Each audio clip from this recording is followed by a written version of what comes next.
पेड़ों की शाखाओं से उतरकर आज के इस हाईटेक ग्लोबल समाज तक पहुंचना हमारी प्रजाति का सफर वाकई किसी महाकाव्य से कम नहीं है। इस एक्सप्लेनर में हम ठीक इसी रोमांचक विकास यात्रा को डिकोड करने जा रहे हैं। ये सिर्फ कुछ ऐतिहासिक घटनाएं नहीं है, बल्कि यह समझने की कुंजी है कि हम आज जो भी हैं वो कैसे बने। तो चलिए बिना किसी देरी के शुरू करते हैं।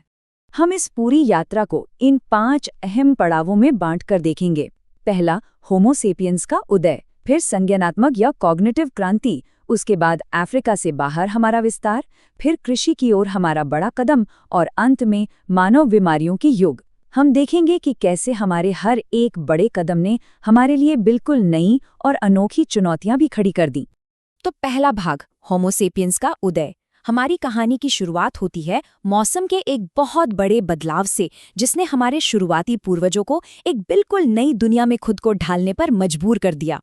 जरा इसे एक लंबी रेले रेस की तरह सोचिए।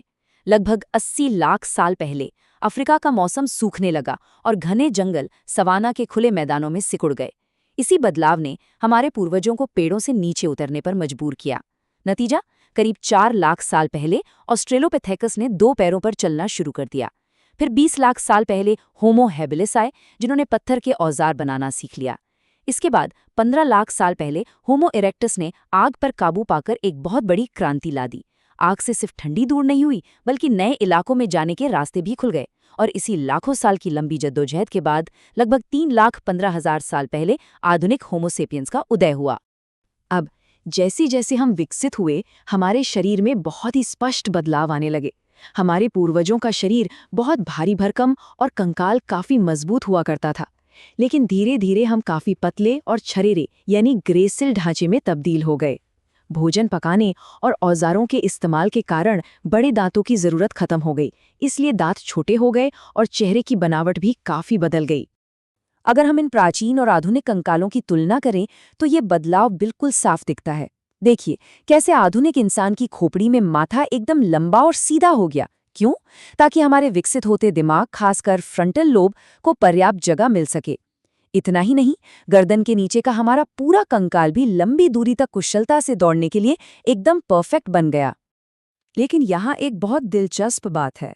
मोरक्को में मिला ये 3,15,000 साल पुराना जबल इरहौद जीवाश्म साबित करता है कि ये सारा शारीरिक बदलाव कोई रातों रात नहीं हुआ। बिल्कुल नहीं, बल्कि ये पूरे अफ्रीकी महाद्वीप में धीरे धीरे हुआ।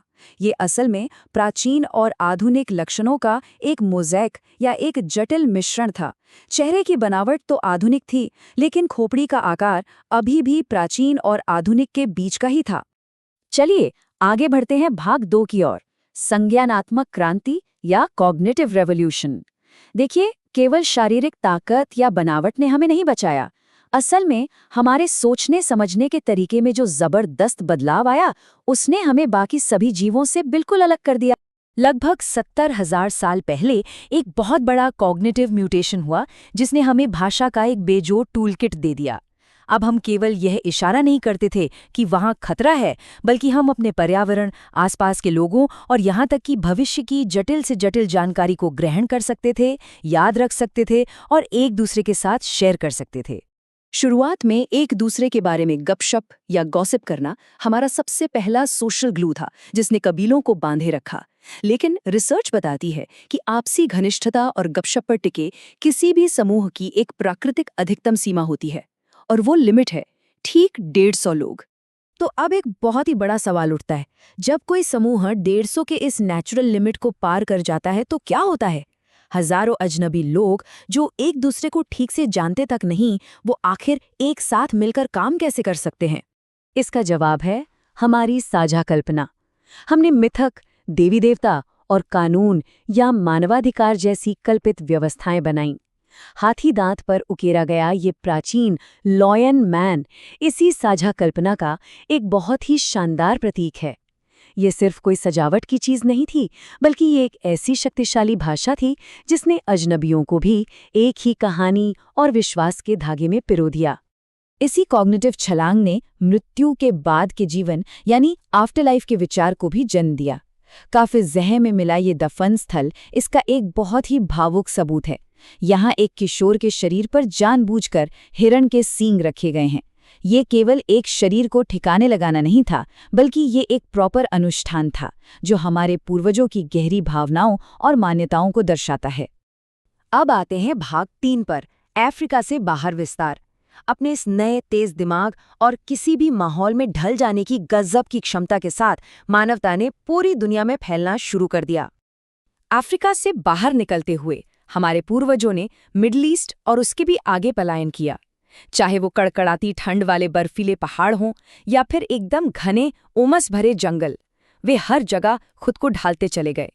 वे जनरलिस्ट स्पेशलिस्ट बन गए थे, यानी हर माहौल में रहने में माहिर, लेकिन जरूरत पड़ने पर स्थानीय परिस्थितियों के पक्के विशेषज्ञ।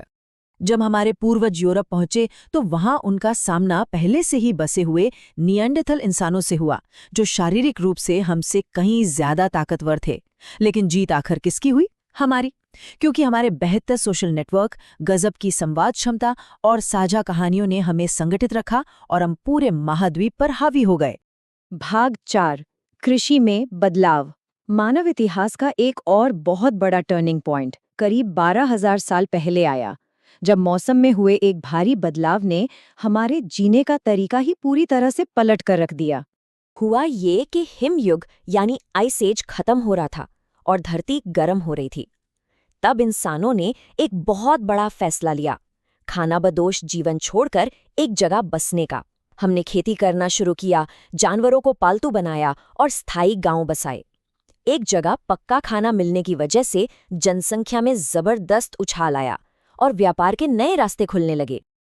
और अब अंतिम भाग, मानव बीमारियों के युग। खेती की शुरुआत विकास के नजरिए से तो एक बहुत बड़ी कामयाबी थी, लेकिन क्या आपको पता है, इस कामयाबी की हमारे स्वास्थ्य को एक बहुत ही भारी कीमत चुकानी पड़ी। जब हम जानवरों के मलमूत्र और ठहरे हुए पानी के पास एक जगह बस गए तो पहला महामारी विज्ञान संक्रमण शुरू हुआ। जानवरों से इंसानों में मलेरिया जैसी बीमारियां फैलने लगीं। फिर सदियों बाद औद्योगिक क्रांति के साथ दूसरा संक्रमण आया, जिसमें हार्ट डिजीज और कैंसर जैसी बीमारियां बढ़ीं। और आज हम तीसरे संक्रमण के बीचों बीच खड़े हैं।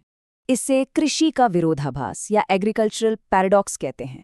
ये काफ़ी हैरान करने वाली बात है कि खेती से भोजन तो भरपूर मिलने लगा, जिससे आबादी भी तेजी से बढ़ी, लेकिन एक आम इंसान की सेहत असल में अपने शिकारी पूर्वजों के मुकाबले काफ़ी गिर गई। शुरुआती किसानों को कुपोषण, एनीमिया और नई तरह की महामारियों का भयंकर सामना करना पड़ा।